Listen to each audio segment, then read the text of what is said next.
Hypnosis, certified hypnotist, clairvoyant, and channel, and I'm happy to be on here.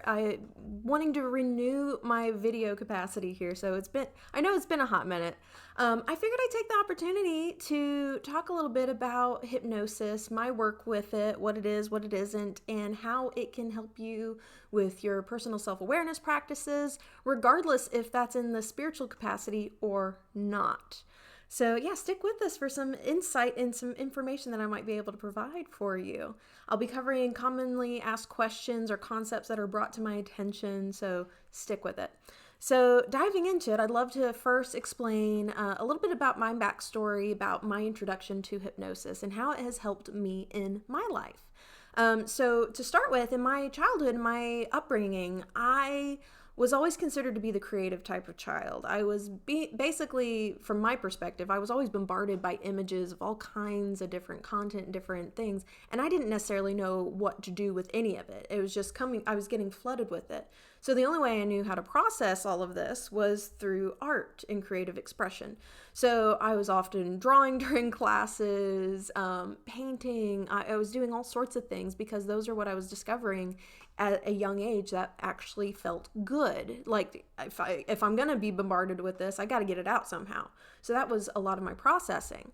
So as I got older and I was finally introduced to hypnosis by the time I was, I want to say 20 years old, 21 years old.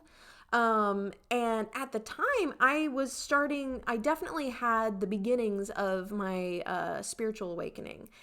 Basically my later teens, I was starting to acknowledge the fact that like, whoa, a lot of these concepts and ideas that are coming to me don't feel like they're necessarily mine. Like I would ask a question in my head and hear a response. I'm like, I didn't come up with that. So acknowledging the fact that I was receiving voices and thinking like, oh my God, I'm going crazy. I'm going to keep this to myself. I don't want anybody getting the wrong idea. The voices aren't telling me to harm anybody. So we're just going to keep this to myself for the most part. There was like maybe a select, like few friends that I felt comfortable enough, like, all right, here's what I'm going through. This is what I'm experiencing. I don't know if this is normal or not. But around the same time, I was also introduced to a paranormal investigation group local to me and started hanging out with them more and more, even doing investigative work. So they specialize in looking at hostile haunts. And also another component in my childhood, I remember being so afraid of so many unknown things. Again, being bombarded with images and feelings and sensing things. And I'm like, I don't know what any of this is. I don't know if any of these things are safe. So the fear being such a prominent component in my experiences, it was pervasive. So around the time that I was introduced to the paranormal group, I thought of it as an opportunity to better understand the unknown. It was giving me more resources and more opportunities to flow and experience these things so that I would feel more empowered and not as afraid anymore. So that was encouraging, and it did certainly serve that intent for me. So by the time I met a hypnotist of the name Patricia McGivern, and I was 20 years old, and as a creative type, I was also an artist, and you can even see behind me, these are some of my artworks, not all, but a few. I was asked to be brought on to this project. It was a local, small budget documentary program that was going about researching and verifying people's past lives memories through hypnosis. And I thought it was intriguing, but up to that point, past lives were not a concept I was raised around to believe in or really introduced to very much at all. So I was kind of on edge about that and was like, I don't know about these past lives. I believe in ghosts, I believe in spirits now, but I don't know how that would correlate or relate at all to past lives and reincarnation. It didn't quite make sense to me just yet. But as time went on, I had fun with my experience on the documentary project. I was able to contribute my artwork to the project itself. About 2 or 3 years later from there, Patricia McGivern, again, the hypnotist on the project, she was lovely and so friendly and so encouraging and such a wonderful wealth of resources and information. She herself was publishing her second book, and it is called Soul Explorer, and it's available online to purchase as well. She contacted me asking for permission to use the artwork I did on that project in the book. And I was like, yes, absolutely. Please use the artwork. I would love that. And by the time the book was published and I got my hands on a copy, I was able to finally read the book, and I was blown away because it was transcriptions of all of her like really profound experiences with clients she's had over the years. And she's been doing past life regression and hypnosis since the late 90s. So she had a really wonderful repertoire and portfolio essentially built up of really amazing and astounding cases that she's facilitated with other beings, and like the profound healing and emotional awareness that these clients gained. So she was sharing a lot of their stories, with their permission, of course, in this book. And I read it and I was blown away. I was like, this is what you were talking about the whole time. I want to experience it myself. So within the week after finishing the book, I signed up to get my own one-on-one session with her. So this was my first ever hypnosis session with the intention of exploring past lives. Within the session, I did do just that. I explored 2 different, very prominent past lives for me. The first one being in the 1800s, and it was idyllic. That was such a gentle way of me being introduced to past lives, for sure. It was probably one of the most beautiful and easygoing, harmonious sort of lifetimes that I have since been able to recall. So it raised the bar. It was like up there. By no means was it not without its challenges as I was remembering it, but it definitely was really beautiful and really incredible to sit with and like remember and recall the experiences and the love and the joy that I experienced from that past life. And that I now am able to see was a really great way of being introduced to past lives, like consciously at least. Because after that, the second one that I recalled in the same session was another lifetime in the 1300s, and definitely had far more challenges and some emotional heaviness to process. Still very comfortable, still good to face, and nothing was presented to me that I wasn't comfortable with exploring. And even further, as time went on and I was exploring other past lives down the road, like I can recognize I was given the tools and resources early on to know how to navigate the challenging memories and the emotional input so that I could find more of objective headspaces to be in order to navigate these things without being re-triggered or re-traumatized. Like the resources were there, the tools were laid out for me. So even further beyond that, in that same first session, not only did I recall those 2 past lives, but I also recalled the in-between lives. So in that in-between space, I was more officially introduced to who I identify as my spirit guide. I call her Erin now, E-R-I-N. That's not necessarily her full spiritual name, but in whatever way she was able to present it to me, energetically speaking, I could not pronounce it with the human tongue. So I call her Erin for short.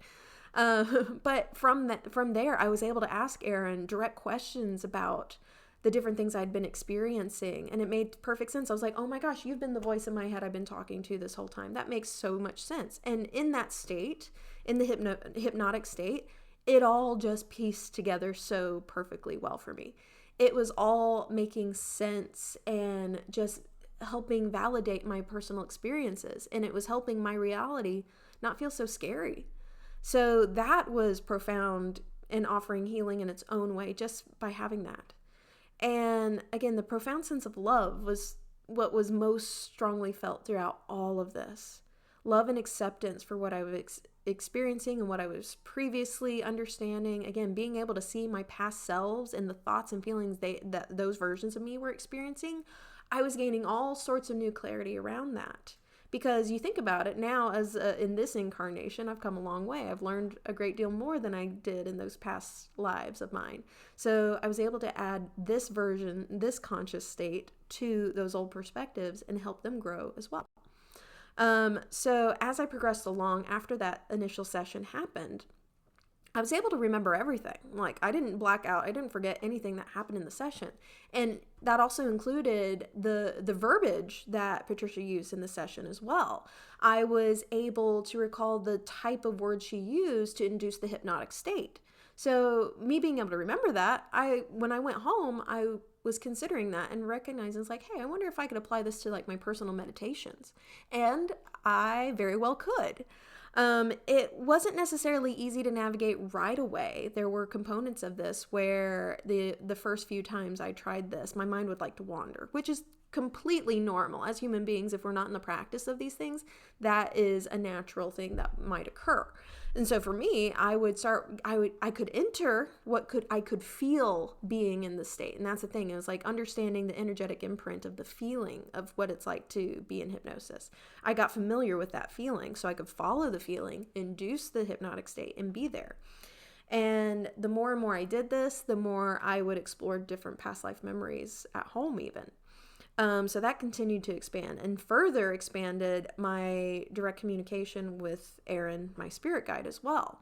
So when I had questions about what I was recalling or experiencing, she was kind of like literally my guide, a guide there to help answer some of my questions. Like I would find myself observing things, and to me, this information, my brain translates it visually. So I would see things, be in certain places, and not know where I'm at, and I'd ask Erin to help guide me through it. It's like, where am I? She would give me an answer about where I'd be, whether that was like ancient Mesopotamia or another planet, or she would have an answer for me. So I would use that and keep expanding on the memories more and more and more. And I got into the practice of it so that it became more and more fluid for me. Like I could flow into this and know some of the grounding techniques that I started with, where it's like, okay, to know where I'm in the memory is like the first thing I have to remember is to look down at my feet. What do I see? And that became my guiding point in a lot of ways. So I continued to do that. And then I also kept expanding this and recognizing how a lot of these memories were not necessarily something new to me in one way or the other. I recognized that a lot of the things that I experienced and saw or felt as even a young child were aspects of past life memories coming through that I just didn't have context or frame of thought to understand. So this was giving me more context, more clarity about things I was tapping into, and recognizing that not only am I recalling these or better understanding these memories, but the implications of like understanding that I could tap into this for others as well. And how I discovered that was in the same time frame that I was exploring hypnosis and so inspired by it and how much it was revealing to me. I still had the questions like, how do I not know I'm making this up? Like, I don't know. Nobody else is in my head. Nobody else is experiencing what I'm experiencing. So I have no evidence to say that I'm not making this up or not. But some experiences I did have that helped solidify it further for me and for me to understand that this is valid for my own experience was that I was sharing what I was going through with certain friends. And they too were curious about it to an extent. And basically we would go on YouTube and we would look up certain past life through hypnosis tapes or videos that you could listen to do hypnosis work for yourself at home. Just follow along with the words that are being played through the video. And I did this with several friends at different points and times. And when we would do this together, they would come out of it and share what they were recalling and experiencing. I'm realizing like as they're sharing, it's like I saw the same thing too. So it was incredible to recognize that we were accessing and recalling the same memories together. And that was so beautiful and healing in different ways too, because I remembered what I remembered, they remembered what they remembered, and we were two different beings at those times, able to cross-collab our thoughts and what we were experiencing to better heal what was unresolved from those past lives even. And I had that experience several times with different friends that, again, same thing. They ended up recalling memories that were so impactful, and I was sharing the same memories, and it was so beautiful and so healing to be able to talk to them again about those components that, again, were unresolved. So greater and greater healing was occurring on unprecedented levels for myself and for my friends in a lot of different ways. And so even further from there, that just helped solidify my beliefs in what I was accessing in the past lives and the healing work that it offers. For example, one of the stories I like to share is a good friend of mine who I used to work with. And at the time that we worked together, we were in a small department together, and we were like two peas in a pod. Our thoughts synced up so well, so profound. Like, we would get work done, boom, boom, boom, boom, boom, so fast, and then we were able to just talk and chit chat so like wonderfully through the rest of our shifts together when we did work together. And eventually I started piecing some things together that at first were like, oh God, what do I do with this? How do I share this information with them? Because on one hand, I was remembering a past life of us together, and it was occurring to me which past life it was. In the particular past life that I was recognizing we had a connection in, I recognized we used to be married. Like, oh, this is my coworker. And at the time I was also in a committed monogamous relationship. And I was like, what does this mean? I don't know what this means. Do I bring this up? I don't want to make things weird. So I kept it to myself fully. The only thing that came through is like, so for context, the past life memories that I did have, it was a past life in Scotland in the 1300s. And my husband was a lord and I was his lady wife. And we had a great relationship, but we were unable to have children.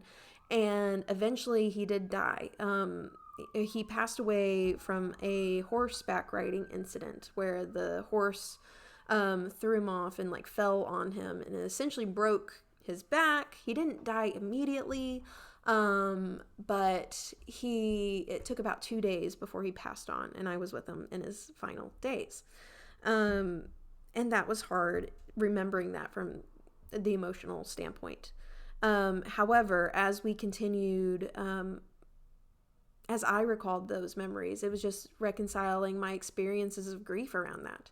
And then talking to this person in this incarnation, in this lifetime, my coworker, and I'm recognizing, oh, they were my husband in that life. That was such a challenge for me to be, how am I comfortable? How do I share this? What do I do about this information? I just didn't know what to do at the time. The only thing is that they suffered from chronic back pain in this lifetime.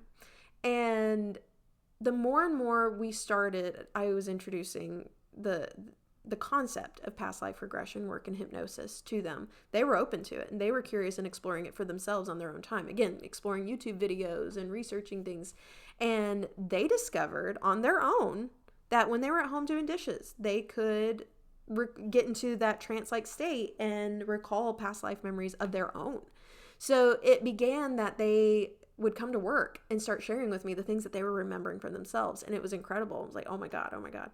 And eventually, as that was unfolding, and they'd come back to talk about, going to a chiropractor again for their back. Again, it's been a chronic issue.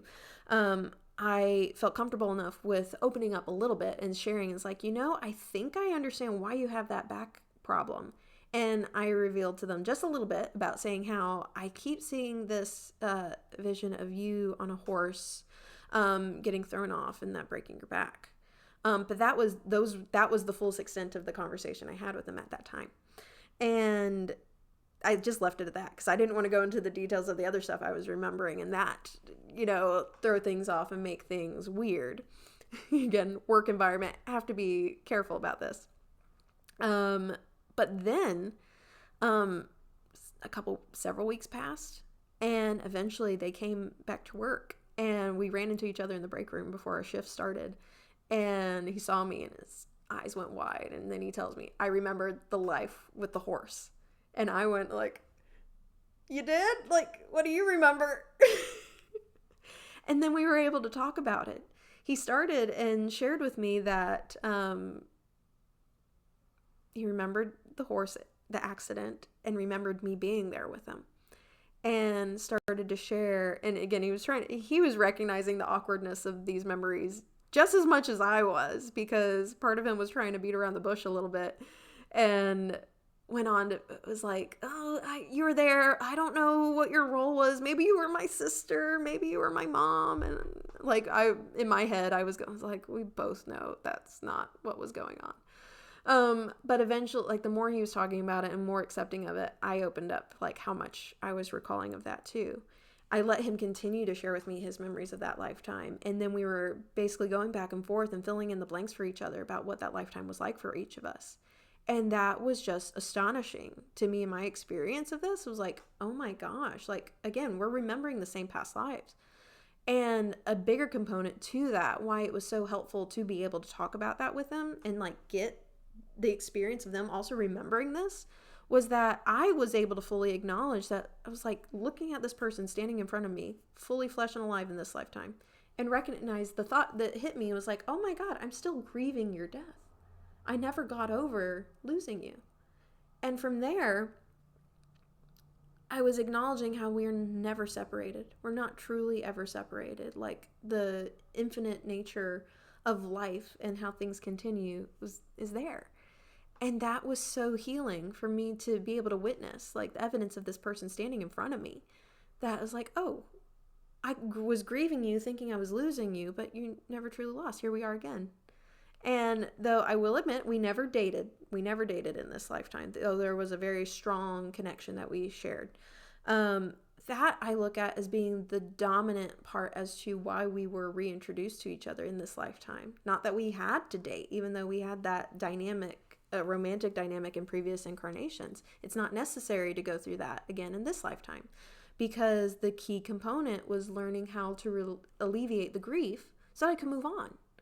And I was able to do that. And subsequently, it was very fascinating the way things manifested after that. It was only a few weeks later from there that I came back to work and said, it's like, I've got to move. And there was a lot of variables and factors. I knew that we weren't going to be able to stay in contact with each other after that. But I knew I got what was necessary from our time together, our time of reconnecting. And it felt so empowering, so amazing to be at that point, to do that heavy emotional processing, alleviating grief just by being able to recall these past lives and work through it together. And that's what I've consequently learned over and over and over again with my work with hypnosis. And by the way, I am certified through Hypnosis International, who facilitates the process of regression to cause. So furthermore, I'd love to get into the process of hypnosis, the way I was trained, and the perspectives I have towards why it does what it does. And first and foremost, let's break down how the conscious mind and the subconscious work. The conscious mind is the short-term memory. It's the present moment awareness. It's the here and now, along with the analytical and rational train of thought. And as soon as we begin to relax, though, we start accessing our subconscious mind. And within the subconscious mind, that's where our long-term memories are stored, along with our emotions and our habits and all the fun spiritual connection and creativity in between. So like I said, once you're relaxed, that's when you begin to access the subconscious. And that's all hypnosis is. It's knowing the techniques and the methods in order to induce a relaxed state, in order so that you can focus in on the subconscious mind. That's all it is. And we access this state daily and don't even realize it most of the time. Like, for example, if you've been driving a car for a long period of time, you kind of zone out, you're daydreaming a little bit, and you realize, like, wait a minute, how'd I get from here to there? Well, for one, you didn't black out. Otherwise, you would have crashed the car. But you were definitely not focused on the short term, what was in front of you. You were in this automatic flow state. But then you can access all sorts of other feeling states and memories and all sorts of things that were coming through in that drive. So you were inducing a hypnotic state of awareness at that point. So again, this is a natural state that our mind likes to access. So with my training, we just learned the different words and associations and suggestions that allow for safe direction and control in this state. When I work with a client, they themselves, first, I always restate this, like they're 100% in control the entire time. You're not frozen like a statue. You are not under my control whatsoever. It's like you can simply open your eyes and be done with the session at any point in time if you so choose. But the goal with working together, and it requires what is referred to as a pre-talk. It requires that I'm informing my clients as best as I can to be prepared for what to expect so that comfort can be maintained, relaxation can be maintained, and therefore we can go as deep as we possibly can into the subconscious in order to do this wonderful deep diving work. So from there, once we understand what's going on, what we're accessing, all I'm using are really great, it's specific words. There's certain ways of communicating and delivering a message that allow for people to receive certain suggestions appropriately. Basically, and a suggestion can simply be like, I'm asking you, can you sense, see, imagine, or feel yourself walking down a long path? That's not me making you do that, but I'm asking that of you or saying that so that you can see. It's like, oh, well, you can visualize that. And even another element, even if you're not visualizing it, because some people are very visually inclined. I consider myself a visually inclined person, hence the art. But I've experienced it time and time again with various clients that not everybody translates this information from our memories in a visual way. It can be a felt experience. It can be an energetic knowing in a lot of ways, where someone might say or sense that, oh, I feel like I'm in front of a large building, but I don't see it, but I feel it. It's like there's different ways that our brains like to translate this information into context and for us to use, but I'm able to ask the right questions and engage with the client in the ways to get the fuller picture. And again, they're not in the conscious state of thought, so I am. So I have the advantage of redirecting them in safe ways. Basically, if they find themselves going through a memory and I'm just asking them what happens next, and they just find themselves moving forward, but not really going anywhere, then I might introduce the suggestions like, all right, well, look to your left. What do you find? And they're like, oh, and then things start to expand. Same thing, look to your right. What do you find? Oh, and things start to expand. And so many things, I'm there to offer that new perspective from the conscious state to help expand the picture all around. And so we do that together. And again, whether that's visually, whether that's felt, or there's other things coming through, because also this can be a very therapeutic tool to evaluate emotions, like an emotional state of awareness greater than just worrying about the past life memories. There's so much that can be gained from this experience with understanding your emotional state of being and how to process and hold space for certain emotions. Because another key component is knowing that as a human being, we have a whole spectrum of emotions. It's not all rainbows and unicorns and butterflies. There are light, wonderful feelings. There's happiness, elation, excitedness, and all those wonderful things in between. But then there's also more neutral feelings. There are feelings of safety, and then there's heavier feelings that end up being like sadness or anger or anxiety, things like that. The whole spectrum is important to understand because none of those experiences, whether they're light or heavy, none of them are wrong to experience. They are all just indicating things of our past experiences. So we need to better understand what they were indicating to us so that we know what we can feel empowered to do about bringing better clarity and context to our past so that we can be free to experience and explore what we want to in our present moment. So from there, let's see.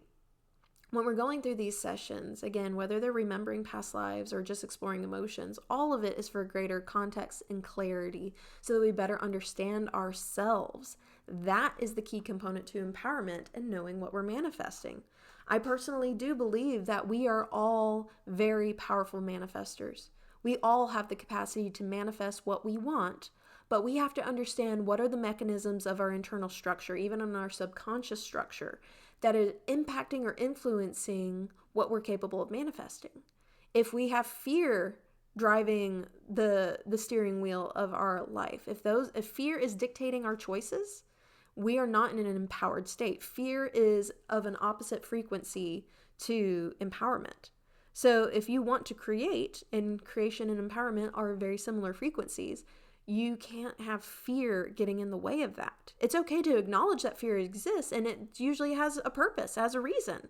Fear often indicates that we've experienced something that didn't make us feel empowered, and it felt like our power is being taken away, and fear is trying to protect us from re-experiencing something that would do or cause the same thing. So we learn to project that fear.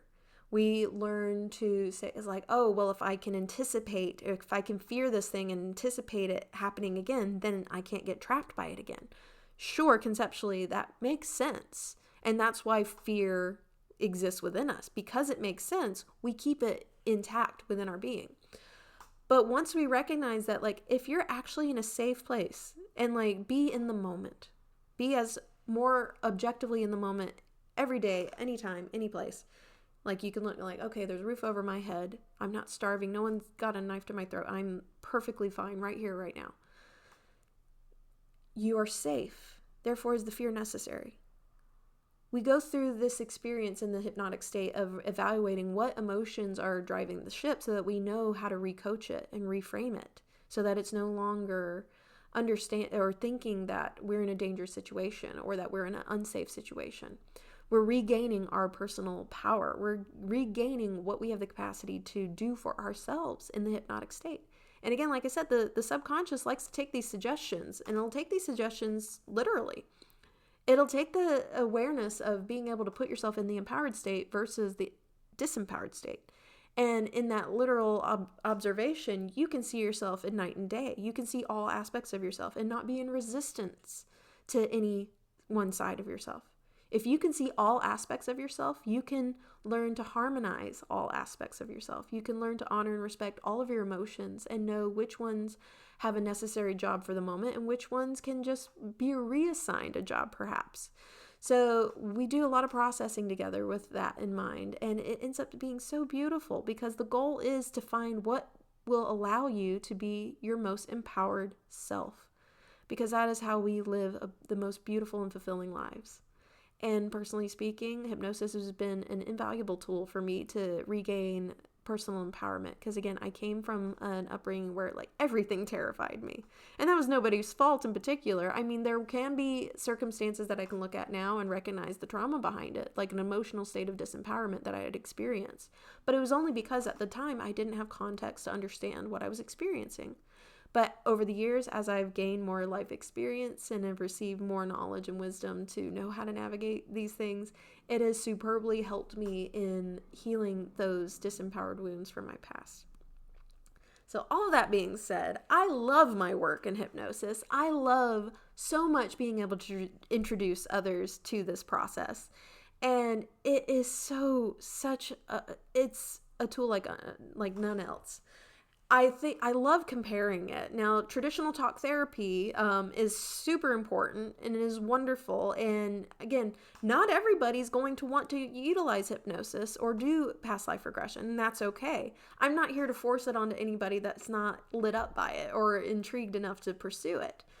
I am here to just show you that this is another option. It is another opportunity for you to explore should you choose it.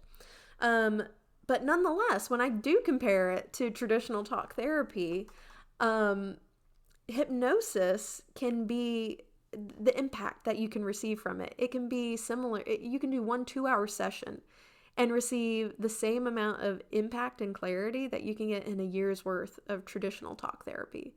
It's that powerful. And for me, that has been such an amazing thing to work with, to recognize the potential in that not necessarily a lot of people know that is accessible to them. And not a lot of people's personal belief systems allow them to explore this, and that's okay. My goal is to just introduce it out into the world so that my hopes are that it does become more of a mainstream opportunity, tool for people to utilize. Is it the only tool? Not at all. Everybody has the freedom to explore whatever modalities allow them personally to feel most empowered. So it doesn't have to be through me. It doesn't have to be with hypnosis. It can be anything. I mean, going for a walk down the street can be the most beautiful therapy there is. No matter what you're exploring, the goal, again, is to be empowered. So I am so curious to hear your thoughts on this and your perspectives. Have you explored hypnosis for yourself? Shout out in the comments down below and share with me your experiences and insights about this yourself. I would love to hear from you. And with that, you can follow me on social media. I go by Lora Hypnosis. And you can book sessions with me if you are local to the Tampa Bay area. You can find me to work with me. I also offer one-on-one readings as well as psychic development coaching. So I have different packages available should you be curious to explore that as well. But any questions you have for me regarding my work, feel free to reach out. And I can't wait to explore more content and videos with you and share my insights as much as I can. All right. Well, I hope that this gave you some interesting food for thought today. And stay tuned. If you follow me on my social medias as well, I post a weekly Tarot Tuesday video where I pull a short, or I do a short little read on the different energies that are present for us all in the collective from week to week. So I hope you have a great day, and I love you all. Bye.